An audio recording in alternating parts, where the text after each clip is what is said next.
me që jemi këtu tek bashkitë, edhe zgjedhjet e pjesëshme të parakoshme, tani vëmendja më e madhe është në Tiranë dhe në Vlorë, po në Tiranë se përpara se kemi shumë përpara për të folur derisa të shpallen, po pse nuk po kam bërë një koment në fund fare të një interviste, kam thënë për ne 115 të kushtetutës për shkarkimin e zotit Veliaj. Po pra atë do të pyesja, pse nuk po flet, a është e drejtë kjo mënyrë shkarkimi? Atëre, zoti Veliaj nuk po flet. Po.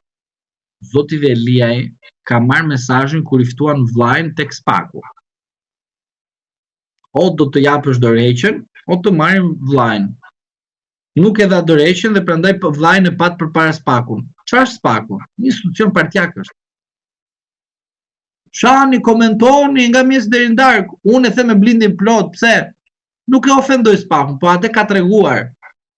Erdhi zoti Dumani dhe arrestoi të gjithë pothuajse që i prishin punë zotit Rama. Unë ja kam thonë zotin Veliaj se kam votuar dhe madje as do ta votoj ndonjëherë nëse del edhe i pafajshëm edhe kështu, sepse kishte natyrë shumë të keqe në aspektin e artikulimit të tij, kishte tepër ambicionsh dhe pothuajse dilte dhe bënte be për Spakun. Shikoni veprat e tij dhe do kuptoni. Por në aspektin juridik, edhe gjithmonë që unë jam me raport gjithmonë me të vërtetën dhe të drejtën, gjithmonë ashtu siç duhet, unë them, Partia Socialiste e Shqipërisë me në krye Edi Rama dhe me servilat që përbën Asamblenë e Partisë Socialiste, në datën 11 shtator 2025, tronditi themelet e qëndrueshmërisë politike të zotit Veliaj dhe të grupit brenda Partisë Socialiste që ai ka aktualisht, se disa, po aktualisht ka, se do pak kohë derisa të ikin gjithë, se ikja është me negociat, nuk është dola unë çkarkova dhe mbaroj. Partia Socialiste që zoti Veliaj ka shërbyer, i cenoi prezumimin e pafajësisë. Vetë partia e tij e denoi politikisht. Unë mund të them edhe juridikisht. Për mua, politikisht, juridikisht, në foltorin e Partisë Socialiste, dëgjova zotin Rama që zoti Veliaj ka marrë fund edhe juridikisht edhe politikisht. Zoti Rama kërkon të imponoj te grupi Veliaj që Partia Socialiste jam unë, Veliaj nuk është më. Shkarkimi juridik i zotit Veliaj kalon nëpërmjet Këshillit të Ministrave, po nga Partia Socialiste. Të hënën do të shikoni atë që është më qesharake, dhe unë nuk e kam thënë kot tek ju dhe të dëgjuesit, të cilët i falenderoj që na ndjekin vazhdimisht. Jo kot, ju kam thënë që lufta brenda llojit ka nisur. Thjesht nuk po e shikoni. Pse nuk e shikoni? Sidomos militantët e Partisë Socialiste flas. As për ato militantët e Partisë Demokratike, kupton? Po militantët, nuk flas për njerëz të cilët kanë një mendim kritik të përgjithshëm dhe nuk ja intereson shumë. Po për militantët e Partisë Socialiste duhet ta kuptojnë që këtë gjë zoti Rama do bëjë për Partinë Socialiste që ju jeni militant. Pse? Se duhet të jetë mbi të gjitha Rama dhe askush tjetër, akoma dhe subjekti që ju keni votuar. Këtë tham në asamble. Unë jam Partia Socialiste. Unë jam pushteti. Unë jam shteti. Pra çfarë bëri? Praktik. Që zoti Veliaj nuk do shkarkohet për shkelje administrative ligjore. Nuk do merret në konsiderat në rast se vendoset një dënim i mundshëm, por do aktivizohet Këshilli Bashkiak. Sa ka opozita në Këshillin Bashkiak që të shkarkojë një kryetar bashkie?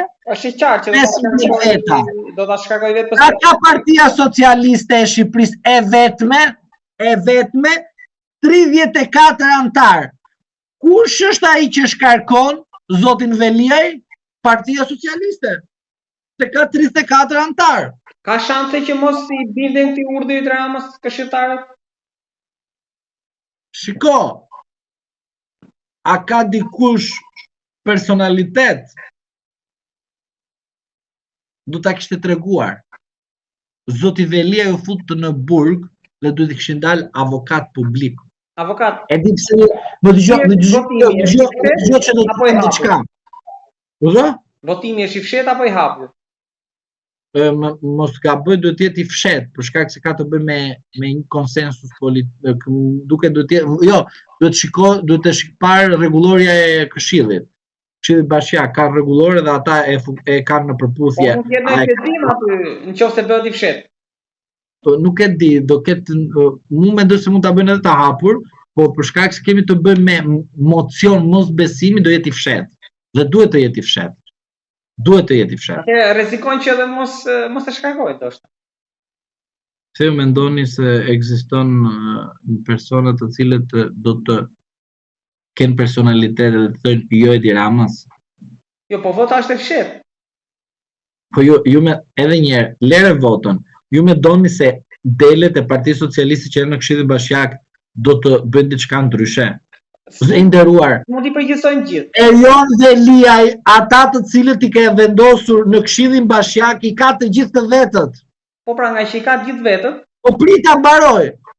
Asnjëri prej tyre, ma dëgjoj me vëmendje këtë gjë, nuk ka dalë të thotë prezumimin e përfaqësisë për Erion Velin. Prezumimin e përfaqësisë, nuk po them të dalë që Erion Veli është shejtor.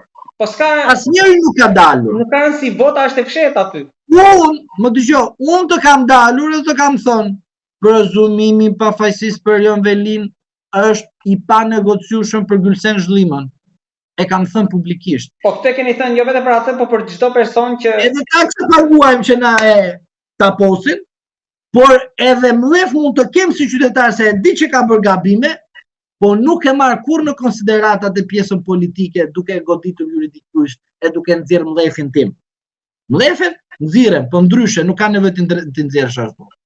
Por asnjëri prej atyre që me lekët tona, taksat tona, Erion Velia i ka paguar dhe i ka luciduar dhe i ka çuar në pushtet politik, juridik, çdo në ekonomistë. Pra, do dali Këshilli